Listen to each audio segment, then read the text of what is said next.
ముఖ్యంగా 20 సంవత్సరాలు అయిపోయింది కాబట్టి మర్చిపోయి ఉంటారు చాలామంది. అది నేను ముఖ్యంగా చూపెట్టడానికి పెట్టాను. ఎందుకంటే మొన్న మాట్లాడుతున్నప్పుడు ఎమ్మెల్యే ప్రెస్ మీట్లోని కోవిడ్ సమయంలో పండగలు జరిగాయి కాబట్టి ఆభరణాలు ఇవ్వడం కుదరలేదు అని చెప్పి, అసలు ఆభరణాల గురించి మొట్టమొదట ఎత్తింది ఎవరు? ఎప్పుడన్నా ఒక నిజాయితీగా, నిక్కచ్చిగా, నిబద్ధతతో నువ్వు బతికుంటుంటే, నువ్వు జీవించి ఉండుంటే, నువ్వు ప్రజల ముందుకు వచ్చి నా దగ్గర ఆభరణాలు ఇగో ఉన్నాయండి, మా దగ్గరే దాసాం, మేము వచ్చి అమ్మవారికి అలంకరిస్తామని చెప్పుండుంటే అప్పుడు ఒక పద్ధతిగా ఉండేది. ఓకే, వీళ్ళ దగ్గర ఉన్నాయా కాబట్టి చెప్పారు అనేవారు. మేము బయటకు వచ్చి నిజాన్ని నిగ్గుదెల్చి, నిజాన్ని ఎక్స్పోజ్ చేసి, బయట జనాలందరికీ చెప్పి, అమ్మవారు విగ్రహం దగ్గరికి వెళ్ళి నేను ప్రెస్ మీట్ పెట్టి చూపెట్టాను, ఫోటోతో సహా చూపెట్టాను. చూపెట్టిన తర్వాత కూడా ఎవరు వచ్చి బయట మాట్లాడలేదు, ఆభరణాలు ఉన్నాయని కూడా చెప్పలేదు. అప్పుడు పండగప్పుడు మీరందరూ ఒక 100 మందో 150 మందో ఒకేసారి గుంపుగా వచ్చేసి ఆ పండగప్పుడు గేట్లు ఓపెన్ చేసుకొని లోపలికి వెళ్ళి హడావడి చేస్తారు గుళ్ళని. చేసినప్పుడు కూడా నువ్వు ఆభరణాలు తేలేదే. సాంప్రదాయ ప్రకారంగా పండగ మొదలవుతున్న సమయంలో, ఆ సమయంలోని కుటుంబ సభ్యులుగా అయ్యన్న పాత్రి గారికి బాధ్యత చెప్పారు కాబట్టి పూర్వం నుంచి కూడా 40-50 సంవత్సరాల నుంచి ఆ పెద్దగా సంబరాన్ని నడుపుకుంటూ, పండగ నడుపుకుంటూ ముందుకెళ్తున్నారు. కాబట్టి అయ్యన్న పాత్రి గారు వాళ్ళ సతీమణి, కుటుంబ సభ్యులు అందరూ కూడా ఆ పండగ సమయంలో ఆభరణాలు పట్టుకుని వెళ్తారు. ఆ విధంగానే రేపు ఉదయం ముహూర్తం పెట్టి వెళ్తున్నారు, పల్లెల్లో తీసుకెళ్తారు, జనాలందరికీ చూపెడతారు. ఎందుకంటే అమ్మవారు ప్రతి ఒక్కరికి కూడా ఇంటి వెలుపు కాబట్టి, అమ్మవారు అందరు అమ్మవారు కాబట్టి అందరికీ చూపెడుతూనే వేస్తారు. మరి 2022 పండక్కి ఆ విధంగా పల్లెల్లో పెట్టుకొని మీరు ఎందుకు తీసుకురాలేదు? నేను ఖచ్చితంగా చెప్పాను. ఏం చెప్పాను? ఈ ఎమ్మెల్యే గణేష్ పండగని ఆటంకం కలపడానికి, ఆటంకం పెట్టడానికి, అన్ని విధాలుగా కూడా ఇబ్బంది పెట్టి పండగని జరపకుండా చేయాలని చెప్పి ఆలోచిస్తున్నాడని చెప్పి ఆ రోజే చెప్తే, ఆ మరిడం పండగకి ఎందుకో అలా చేస్తారు, అలా చేయరు కదా అని కొంతమంది నాతో వాదించారు. అప్పుడు ఏఎస్పీ ఆఫీస్కి వెళ్ళి ఇదే ఎమ్మెల్యే గణేష్ ఒక లెటర్ సబ్మిట్ చేశాడు. ఏమని సబ్మిట్ చేశాడు? 10 గంటల వరకే పండగ జరపాలి, ఎందుకంటే తనకు సాంప్రదాయాలు తెలియవు. ఈ నర్సీపట్నం ప్రజలు పండగ గరగలు ఏ వీధుల్లోంచి వెళ్తాయో తెలియదు, ఏ విధంగా ఆ గరగలను తీస్తారో తెలియదు, ఏ సాంప్రదాయం ఎందుకు తెలియదు అంటే తను పక్క నియోజకవర్గంలో బాపిరాజు కొత్తపల్లి నుంచి వచ్చాడు కాబట్టి అక్కడున్న పండగల గురించి తెలిసేమో, కానీ ఇక్కడ మరిడమ్మ జాతర నర్సీపట్నంలో ఏ విధంగా సాంప్రదాయబద్ధంగా ఎలాగ ఏ వీధుల్లోంచి గరగలు తీసుకెళ్తారనో, లేకపోతే పండగ ఏ సమయానికి జరుగుతుందనో కూడా తెలియదు. ఈసారి మళ్ళీ అదే పని చేస్తున్నాడు. మళ్ళీ ఇప్పుడు ఏం చేస్తున్నాడంటే, మొన్న కూడా ఉగాది రోజు మైక్ పట్టుకొని మేము ఆభరణాల గురించి మాట్లాడే వరకు ఈ ఎమ్మెల్యే ప్రెస్ మీట్ పెట్టాడా? పెట్టలేదే. పెట్టకపోగా ఎమ్మెల్యే ఈరోజు ఎంత పెద్ద తప్పు చేశాడో నేను నర్సీపట్నం ప్రజానీకానికి చెప్పబోతుంది ఏంటంటే, నేను 2 ఏళ్ల క్రితం ఏదైతే ప్రెస్ మీట్ పెట్టానో అప్పటి నుంచి ఇప్పుడు దాకా ఒక మాట పలకకుండా ఉగాది రోజు మాట్లాడిన వెంటనే ఆ ఆభరణాలన్నీ కూడా కోనేటి రామకృష్ణ పెట్టి పంపించాడు. అసలు కోనేటి రామకృష్ణ ఎవరండి? మధ్యలో ఇన్వాల్వ్ అయ్యారు. ఈ ఆభరణాలకి కోనేటి రామకృష్ణ గారికి ఏం సంబంధం? అసలు కోనేటి రామకృష్ణ గారు, నేను అదే ఆశ్చర్యపోయాను. ఒకసారి ఆ వీడియోలో చూస్తే, నేను ఈ బంగారం ఏదైతే ఉందో ఎమ్మెల్యే నువ్వు ఇవ్వద్దని చెప్పావు కదా, పర్యటనకు పెట్టొద్దని చెప్పారు కదా, ఆ బంగారం ఏదైతే ఉందో అది పబ్లిక్ చూపెట్టండి. దాంట్లో విలువైన వస్తువులు ఉన్నాయి. ఏది దాచేసారా? ఎక్కడ దాచారు? దాచేసి ఏం చేద్దామని మీరేమో దొరుకుంటారా? పండుగ సందర్భంలో భక్తులు లక్షలాది మంది వచ్చారు కదా, ఇవన్నీ మీరు కిరీటం ఏది, ఆ ముక్కుబొడులు వేయి, కత్తికున్న తొడిగేది, ఆ చైన్లు వేయి, ఇవన్నీ ప్రజలు గమనించట్లేదు అనుకుంటున్నారా మీరు?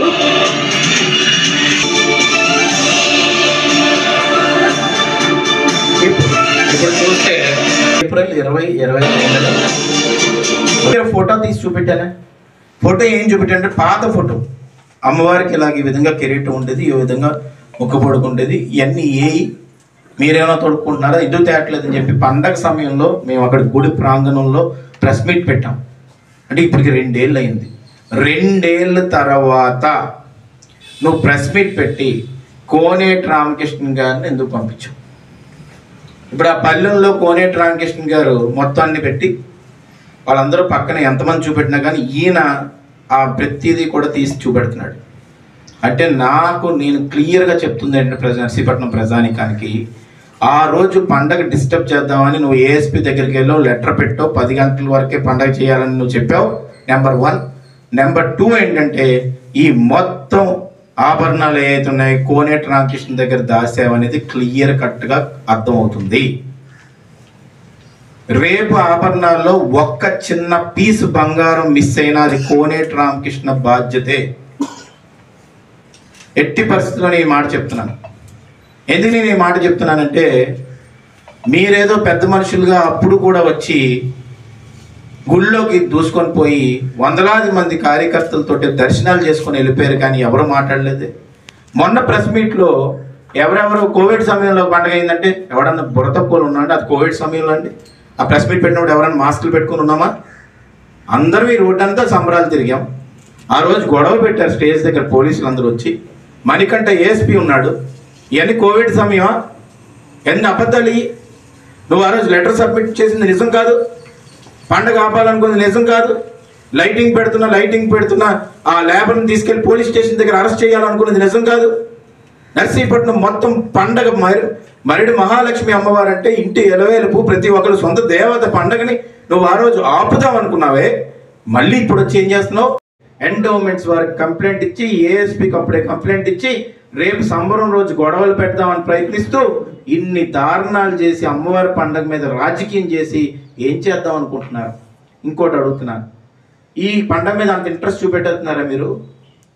ఏంటంటే మొన్న మరి నోకాలం పండుగ ఉన్నప్పుడు ఒక్కొక్కరి దగ్గర డబ్బులు తీసుకొని మీరు చందాల కింద ఆ డబ్బులు పెట్టి ఒక్క ప్రోగ్రాం పెట్టలేకపోయారే నోకాలం పండుగకి?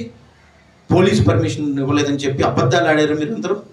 నోకాలమ్మ గుడి మేము తీసుకొస్తే ఆ గుడిని నేను తీసుకొచ్చానని కూడా అబద్ధం ఆడి, ఆ గుడిని మేము తీసుకొస్తే 10 లక్షలు కుటుంబ సభ్యులు కట్టి 40 లక్షల రూపాయలు గవర్నమెంట్ నుంచి అయ్యన్నపోతి గారు తీసుకొస్తే ఆ జీవోని చూపెడితే దానికి కౌంటర్ ఇవ్వబోగా దానికి కనీసం ఆ గుడికి పెయింట్ కూడా వేయలేకపోయావే, ప్రోగ్రాం కూడా పెట్టలేకపోయావే. ఈరోజు ఈ పండుగను డిస్టర్బ్ చేయడానికి అవతల నువ్వు తయారయ్యావంటే ఎంత దారుణమైన పని నువ్వు చేస్తున్నావు గణేష్ ఎమ్మెల్యే. నువ్వు గుర్తుపెట్టుకో, నువ్వు మళ్ళీ గుర్తుపెట్టుకో. అమ్మవారు మాత్రం నేను క్షమించదు. నీకేమన్నా అంత సత్తా దమ్ముంటే ఏదైనా అభివృద్ధి చేసి నేను ఇది చేశాను అది చేశానని చెప్పాలి, కానీ వందల సంవత్సరాల నుంచి వచ్చిన ఊరు సాంప్రదాయాన్ని కానీ పండగను కానీ ఇంత దారుణమైన స్థితికి తీసుకెళ్ళి అమ్మవారితోటి ఆటలు ఆడుకుందామని ఆలోచన అనేది చాలా దారుణం, అరాచకం. అందుకనే ఊర్లో ఉన్న ఆడవాళ్ళందరూ ఆలోచించాలి, మహిళలందరూ ఆలోచించి. అందుకనే మేము మొన్న ఎన్ని మాట్లాడలేదు కానీ అన్ని గుళ్ళ మీద ఈ దాడులు, అయ్యప్ప స్వామి గుడి తీసుకోవచ్చు, వినాయకుడి గుడి తీసుకోవచ్చు, అన్ని గుళ్ళ మీద దాడులు.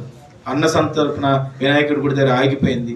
ఇన్ని బాధలు ఇన్ని చూస్తుంటే చాలా బాధ అనిపించేస్తుంది.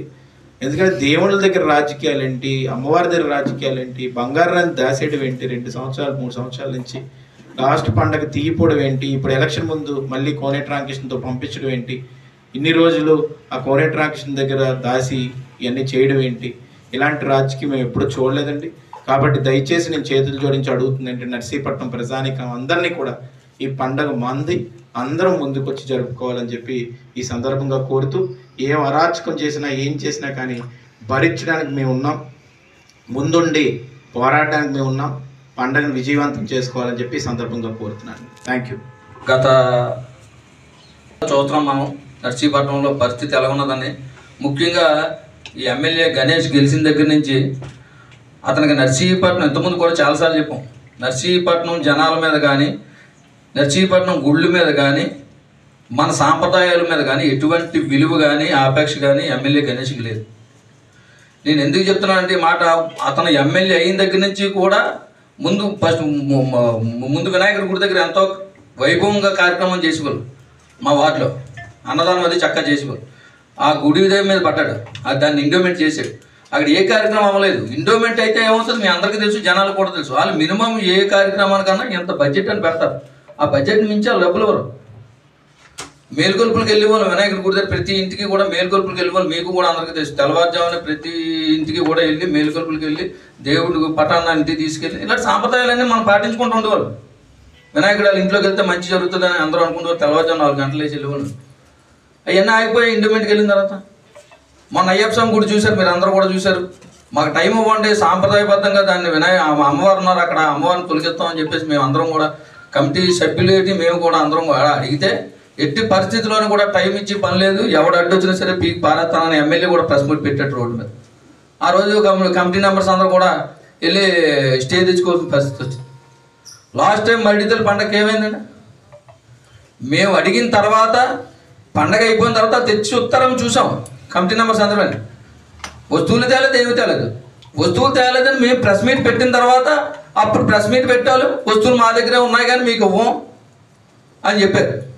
మొన్న ప్రెస్ మీట్ పెట్టిన తర్వాత ఎమ్మెల్యే ఏమంటాడు, అప్పుడు కరోనా కాబట్టి పండగ చేయలేదు కాబట్టి వస్తువులు అని చెప్తున్నాడు. మరి జనాలు అవలమోహం చేద్దాం, నర్సీపట్నం ప్రజలు అమాయకులు అనుకుంటున్నాడు ఆయుడు. మన 22లో పండగ చేయలేదు, మీ అందరికీ తెలియదు, ఆడు గుడికి రాలేదు ఎమ్మెల్యే. మేము తిడితే ఏదైనా ప్రశ్నించి అది కాదురా బాబు ఎలాగ ఇదేం పనిరా బాబు అని అడిగితే వాళ్ళ పనికిమాల చేత వాళ్ళ చేత కలిపి మమ్మల్ని కమిటీ నెంబర్లు ఆల్రెడీ వెళ్ళట్టు ప్రతి ఒక్కరు తిట్టించు. మరి ఆ రోజు 22లో పండగ చేసాం కదా, పండగ చేసాం, ఆ పనులు ఎందుకు తేలేదు అది చెప్తున్నాడు ఎమ్మెల్యే, అది దాటేస్తున్నాడు. ఇప్పుడు ఏం చేశాడు, ఇండోమెంట్ వాళ్ళు పంపించాడు. నన్ను చూశారు కదా మీరు, పేపర్లు కూడా వచ్చింది. ఇప్పుడు పండగ టైంలో 20 నెలలు అయింది ఇండోమెంట్ వాళ్ళు హ్యాండ్ ఓవర్ చేసుకొని ఆ గుడిని. ఆ పంతులకు జీతం కానీ ఆ గుళ్ళో కనీసం దీప నైవేద్యాలకు కానీ రూపాయి ఇవ్వలేదు ఇండోమెంట్ వాళ్ళు. ఇండోమెంట్ హ్యాండ్ ఓవర్ చేసుకున్నారు, ఆ గుండి సీల్ చేసేసారు, ఎవరు ఎత్తుకుంటానా. ఇప్పుడు వచ్చి దాన్ని మెయింటెనెన్స్, గుడి మెయింటెనెన్స్ చూడలేదు. 20 నెలలు అయిపోయిన తర్వాత ఈ రోజు మళ్ళీ ఇండోమెంట్ వాళ్ళు పంపించామంటే ఎవడో ఎమ్మెల్యే పంపించుకుంటే ఎందుకొస్తాడు, పండగ ఆపుతామని ఉద్దేశంతో కదా పంపించాడు. ఇప్పుడు వాళ్ళు అప్పుడు సీజ్ చేసిన గుండీల్ని వాళ్ళే ఇప్పుడు ఇప్పితే 20 నెలలు పోయిన తర్వాత 2,53,000 వచ్చింది. 5 లక్షలు దాటితే కానీ ఇండోమెంట్ తీసుకోవడానికి లేదు. ఇప్పుడు 20 నెలలు దాటిపోయిన తర్వాత ఆ డబ్బులు వచ్చాయని దానికి అర్థం ఏంటి అంటే, నువ్వు పర్సనల్గా పండగ జరగకూడదని ఒకే ఒక ఉద్దేశంతో ఇండోమెంట్ వాళ్ళు పంపించాడు. ఈరోజు ఏం చేస్తాడు మళ్ళీ పార్టీ నాయకులు ఇది పార్టీది ఏం కాదు కదా. ఆనవాయితీ ప్రకారంగా ఎన్ని పార్టీలు గెలిచినా, ఇంతకుముందు కాంగ్రెస్ ప్రభుత్వం గెలిచింది, ఏ పార్టీ గెలిచినా, ఏ ఎమ్మెల్యే గెలిచినా సరే ఆయన పద్ధతిగా చేశారు పండగ. పార్టీ మార్పు కృష్ణమూర్తి గెలిచి నేను మడితలు పండగ చేస్తాను వచ్చాడా, ముచ్చలపాపు గెలిచి ఎప్పుడన్నా నేను పండగ చేస్తానని వచ్చింది ఆమె కూడా రాలేదే. ఈరోజు నువ్వెందుకు చేస్తున్నావు మరి? నీకు అంత ఉత్సాహంగా ఉంటే మరి ఇంకోసారి ఇంకో పౌర్ణానికో ఇంకోసారి ఇప్పుడు పల్లెటూరులు చూస్తున్నాం, 2 పార్టీలు ఉన్నాయనుకోండి, లేకపోతే 2 వర్గాలు ఉన్నాయనుకోండి, ఒకసారి ఒకరు చేస్తే ఇంకోసారి ఇంకోరు చేస్తారు. వాళ్ళ ప్రజల మీద ఏమైనా ఆపించి ఉంటేనే. మేము చేసినప్పుడే నువ్వు ఇలాంటివన్నీ చేయాలంటే పండగ ఆపించాలని కదా ఒకే ఒక ఉద్దేశం. జనాలు ఎవరో అమాయకులు అనుకుంటారు, అందరూ చూస్తున్నారు. ఇలాంటి పనికిమాల వేసాలు అయితే ప్రజలు బుద్ధి చెప్తారు. ఈ ఎలక్షన్లోని తరిమి తగులుతారు. బాపే కొత్తపల్లి నర్సీపట్నం ప్రజలకు కూడా చేతులెత్తి దండం పెట్టి అందరినీ కూడా అడవలసిందంటే, ఇలాంటి గెలిపించుకొని నర్సీపట్నం ప్రజలు పరువు తీయకండి దయించి. ఇదేంటంటే పొద్దులేని నుంచి మన ఊరి మీద మన మీద కక్ష సాధించుకోవడానికి చూస్తున్నాడు. అందరికీ నమస్కారం.